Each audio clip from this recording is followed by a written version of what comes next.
پاک فوج کے سربراہ بنے تو میجر جنرل اکبر خان اور میجر جنرل NAM رضا سپر سیڈ ہوئے۔ ایوب خان نے میجر جنرل شیر علی خان پیٹودی، میجر جنرل لطیف خان اور میجر جنرل آدم خان کو نظر انداز کر کے جنرل موسیٰ خان کو آرمی چیف بنایا۔ جنرل یحییٰ خان کی باری آئی تو لیفٹیننٹ جنرل الطاف قادر اور lieutenant general Bakhtiar Rana superseded ہوئے۔ جنرل گل حسن کے کمانڈر ان چیف بننے پر general Tikka Khan superseded ہوئے، مگر وہ مستعفی نہیں ہوئے۔ بعد ازاں گل حسن سے استعفیٰ لے کر جنرل ٹکا خان کو آرمی چیف بنا دیا گیا تو وہ اس وقت سینئر موسٹ تھے۔ بھٹو نے 7 جنرلوں کو سپر سیڈ کر کے جنرل ضیاء الحق کو آرمی چیف لگایا۔ 17 اگست 1988 کو جنرل ضیاء الحق سمیت کئی جنرل طیارہ حادثے میں مارے گئے تو vice army chief general Aslam Beg Mirza نے سپہ سالار کا منصب سنبھال لیا، جو اس وقت سینئر موسٹ جنرل تھے۔ آصف نواز جنجوعہ کی تعیناتی کے وقت general Shamim Alam Khan superseded ہوئے۔ عبد الوحید کاکڑ کو 4 سینئر جنرلوں پر ترجیح دے کر سپہ سالار بنایا گیا۔ نواز شریف نے جنرل علی کلی خان اور جنرل خالد نواز کو سپر سیڈ کر کے سینیئرٹی میں تیسرے نمبر پر موجود corps commander Mangla lieutenant general Pervez Musharraf کو 4 اسٹار جنرل کے رینک میں ترقی دے کر آرمی چیف بنایا۔ جب راحیل شریف سپہ سالار بنے تو جنرل ہارون اور راشد محمود سپر سیڈ ہوئے۔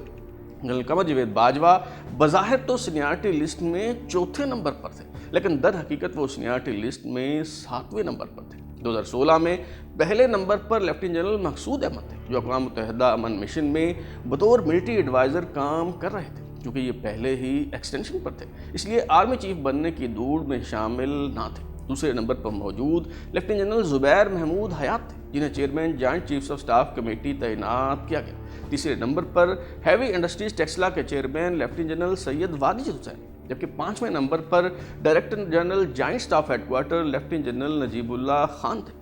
چونکہ ان دونوں نے کور کمانڈ نہیں کی ہوئی تھی، اس لیے انہیں کنسیڈر نہیں کیا گیا۔ 5ویں نمبر پر اس وقت کے corps commander Multan lieutenant general Ashfaq Nadeem, جبکہ 6 نمبر پر corps commander Bahawalpur lieutenant general Javed Iqbal Ramday تھے۔ 7ویں نمبر پر IG ٹریننگ اینڈ ایویلیوشن تھے، جن کا نام لیفٹیننٹ جنرل قمر جاوید باجوہ تھا۔ انہیں 4 اسٹار جنرل کے طور پر ترقی دے کر آرمی چیف تعینات کر دیا گیا۔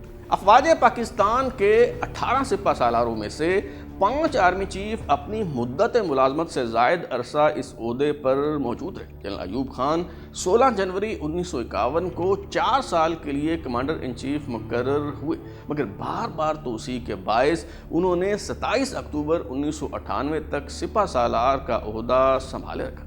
چوتھے commander in chief general Musa Khan کی مدت ملازمت میں فیلڈ مارشل ایوب خان نے 4 سال کی توسیع دی۔ جنرل یحییٰ خان کی بطور کمانڈر ان چیف مدت ملازمت ختم ہونے لگی تو انہوں نے مارشل لا ایڈمنسٹریٹر کے طور پر اپنی مدت ملازمت میں توسیع کی فائل پر خود ہی دستخط کر دی۔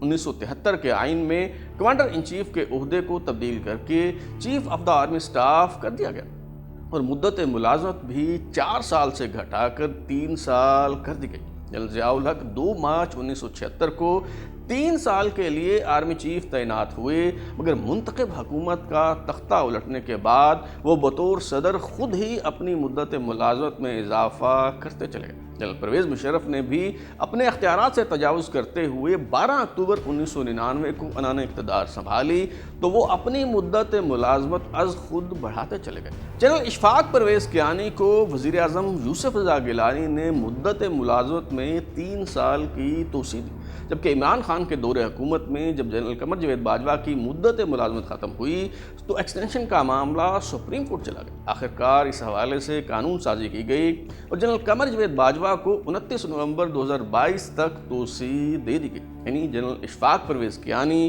اور جنرل قمر جاوید باجوہ نے سویلین حکومتوں سے ایکسٹینشن لی۔ افواج پاکستان کے 5 سپہ سالار حادثاتی طور پر اپنے عہدوں سے الگ ہوئے۔ جنرل یحییٰ خان از خود توسیع تو لے چکے تھے، مگر مشرقی پاکستان کے الگ ہونے کے بعد انہیں یہ عہدہ چھوڑنا پڑا۔ بھٹو دور میں جنرل گل حسن سے گن پوائنٹ پر استعفیٰ لے لیا گیا۔ جنرل ضیاء الحق طیارہ تباہ ہونے کے باعث چل بسے۔ جنرل آصف نواز دل کا دورہ پڑنے سے دوران سروس ہی فوت ہو گئے، جبکہ جنرل جہانگیر کرامت کو متنازع سیاسی بیان پر گھر جانا پڑا۔ افواج پاکستان میں آرمرڈ انفنٹری اور آرٹلری کور سے تعلق رکھنے والے افسروں کو ہی آرمی چیف بننے کا اہل سمجھا جاتا ہے۔ جنرل ایوب خان کا تعلق آرٹلری سے، جبکہ جنرل گل حسن کا تعلق آرمرڈ کور سے تھا۔ جنرل پرویز مشرف آرٹلری یعنی توپ خانے سے فوج کی قیادت کرنے والے آخری چیف تھے۔ ان کے بعد general Ashfaq Parvez Kayani, general Raheel Sharif, general Qamar Javed Bajwa اور موجودہ army chief general Asim Munir کا تعلق انفینٹری سے۔ اگر رجمنٹس کی بات کریں تو سب سے زیادہ آرمی چیف بلوچ رجمنٹ سے ہیں۔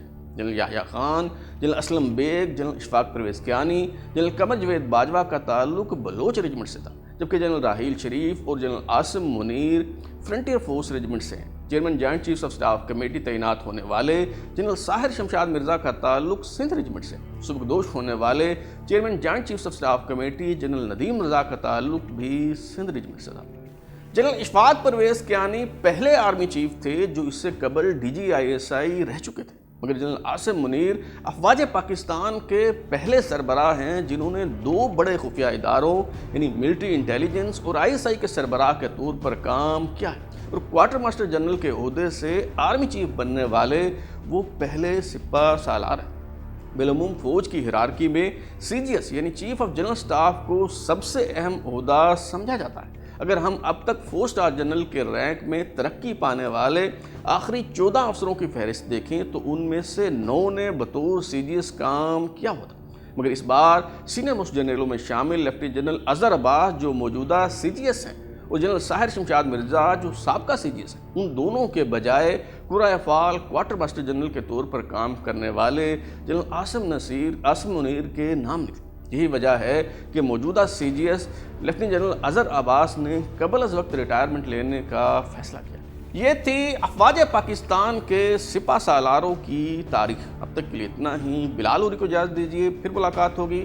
اگر آپ اپنی رائے دینا چاہتے ہیں یا پھر کوئی تجویز تو ہمارا واٹس ایپ نمبر 033284105337 دستیاب ہے۔ اپنا فیڈ بیک دیں، لائک کریں، سبسکرائب کرنے کے بعد بیل آئکن یعنی گھنٹی دبائیں اور دیکھتے رہیں ہمارا چینل ترازو۔ چلیے جی ختم۔